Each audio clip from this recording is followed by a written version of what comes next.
ఇది కంద పిలకండి.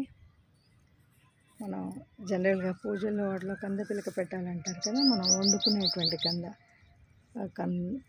కంద చూడండి, దాని షేప్ ఎట్లా వచ్చిందో.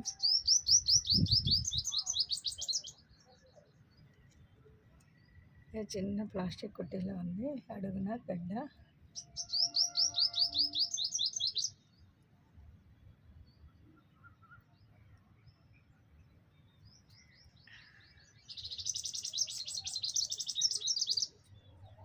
చూడండి,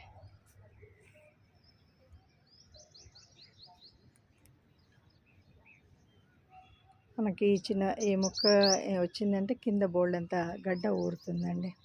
ఇది మనం కంద పచ్చడి చేసుకోవచ్చు, కంద కూర వండుకోవచ్చు, పూజలో పెట్టుకోవచ్చు. చిన్న ముక్క కట్ చేసి పెడితే చాలు.